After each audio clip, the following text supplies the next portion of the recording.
Assalamualaikum warahmatullahi wabarakatuh. Semua orang masih tahu dengan saya. Iya, saya Nila. Saya janda, punya anak satu. Saya merubah hidup saya menjadi dari perempuan 100 kilo menjadi saat ini 70 kilo. Dalam perubahanku itu tak lain tak bukan didasari dari orang-orang yang pernah mengatakan tentang diriku. Ya, ada yang bilang kalau menjadi janda itu gara-gara karena saya tidak pandai merawat diri. Enggak ya, tapi ya kalau menurut saran saya, pengalaman saya yang sudah pernah saya lakukan, yang pernah saya lalui, ya memang kalau sudah punya keluarga, terutama suami yang kerja di kantoran atau ketemu orang banyak, ya memang kita harus pandai merawat diri. Oke, next. Kehidupan aku menjadi janda 4,5 tahun mengajarkan aku tentang banyak hal yang sangat luar biasa, dari hamil sampai merasakan sakitnya luar biasa melahirkan, kulalui dengan sendiri. Lalu sebelum 40 hari setelah melahirkan, aku sudah kerja sama anak aku sampai sekarang kan, anak aku ikut kemana-mana. Nah, motivasiku juga untuk menjadi sehat, kemudian dapat bonus tubuh yang ideal, itu adalah anak aku. Aku ingin menemani anak aku hingga sukses, hingga dia menjadi orang, hingga dia menjadi kebanggaan, dan hingga dia menunjukkan bahwa anak aku itu adalah anak yang bisa tumbuh dengan baik, yang berakhlak, yang cerdas, walaupun dia yang dipunya hanya mamah dan utinya. Makanya aku merubah menjadi orang yang dulunya itu sangat gemuk. Dan usia aku di usia 28 tahun dengan bobot segitu, nggak lain dan nggak bukan itu penyakit itu sering menghampiri. Baik itu tensi yang tinggi, kan tahu sendiri kalau tensi tinggi itu resikonya bisa ke stroke, jantung, dan lain-lain. Nah, saat itu bulan Desember 2019, saya masih ingat, tiba-tiba badan saya itu drop, kemudian menggigil, sampai yang membuat hati saya sedih adalah saya ke rumah sakit dengan diantar tukang Grab. Saya tidak punya saudara yang nganter karena ibu harus menjaga asma, nggak mungkin saya merepotkan.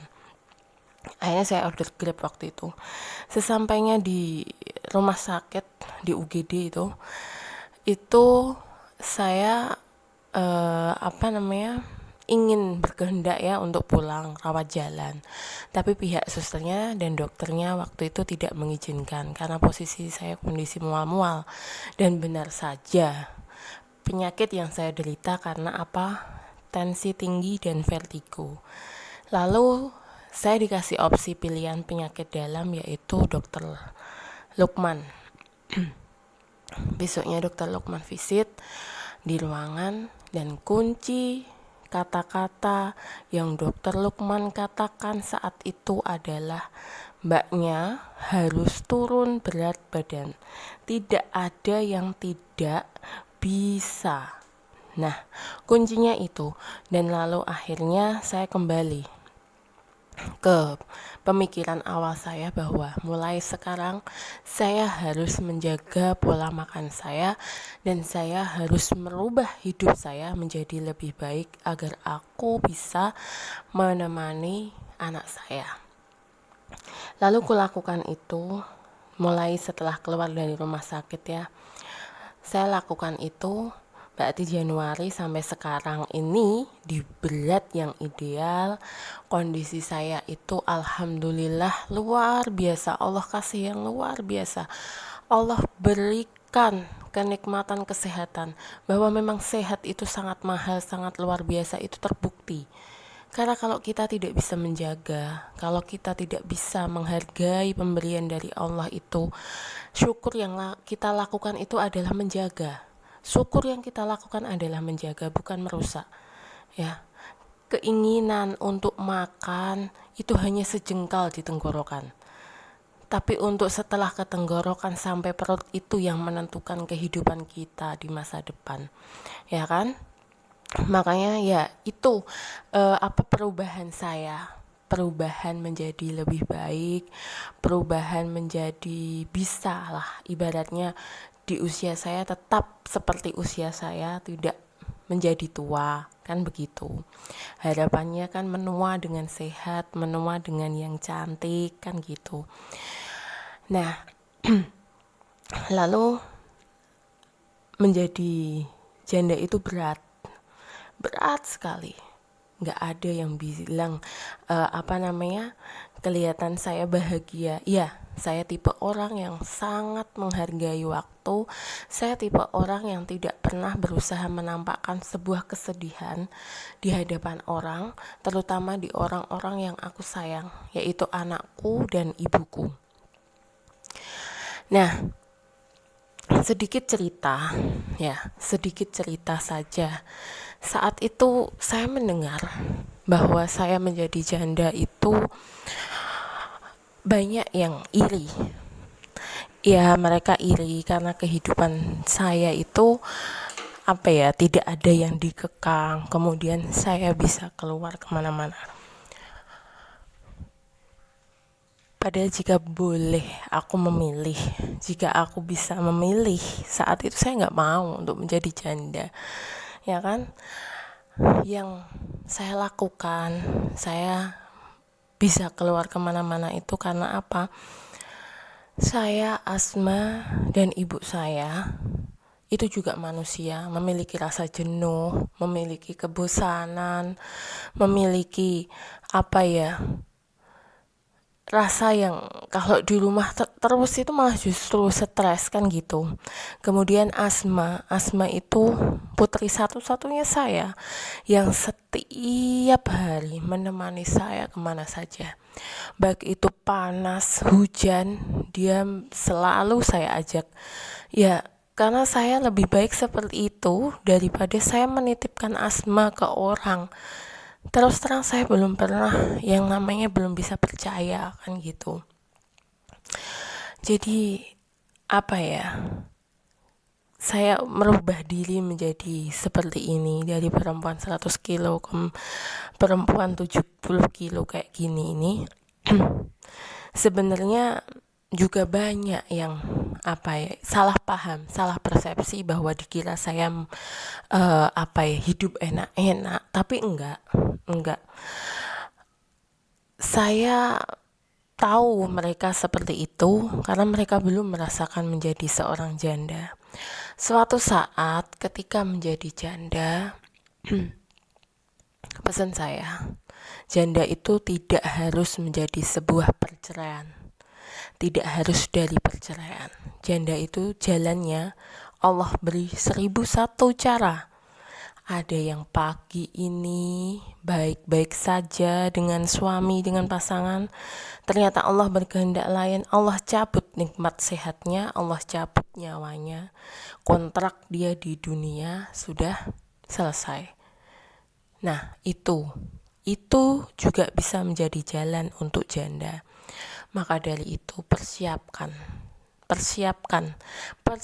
mental, tapi tidak juga hanya dengan mental, tapi perempuan yang cerdas, perempuan yang bisa berkarya sendiri, sehingga ketika suami diminta oleh sang pemberi nyawa, sang penciptanya, kita sebagai perempuan, apalagi yang sudah memiliki anak, itu sudah sanggup untuk menjadi perempuan yang luar biasa, ya, kalau misalnya Anda iri dengan saya dan anak saya hanya ingin berkata, apa yang kalian iri dari saya dengan anak saya?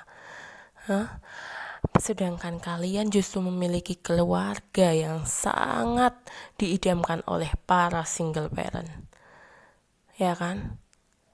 Sedangkan seorang single parent untuk melangkah, untuk menikah lagi itu penuh dengan pikiran yang 1000 kali berpikir. Iya, saya kenapa 4,5 tahun menjanda? Ketika difikirkan,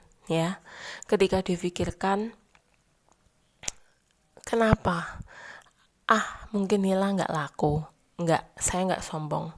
Beberapa kali ada orang yang sudah menanyakan ke ibu saya, tapi saya belum siap.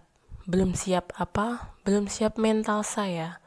Karena apa? Anak saya perempuan. Karena apa? Saya takut ketika kegagalan itu lagi, nanti yang disalahkan adalah saya. Kan seperti itu. Maka dari itu, jangan pernah menyalahkan seorang janda yang ketika dia belum siap untuk menikah, ketika dia belum siap untuk menjalani sebuah komitmen, itu jangan disalahkan. Karena apa? Pengalaman yang pernah dia alami itulah yang menyebabkan trauma itu. Kemudian ketika ada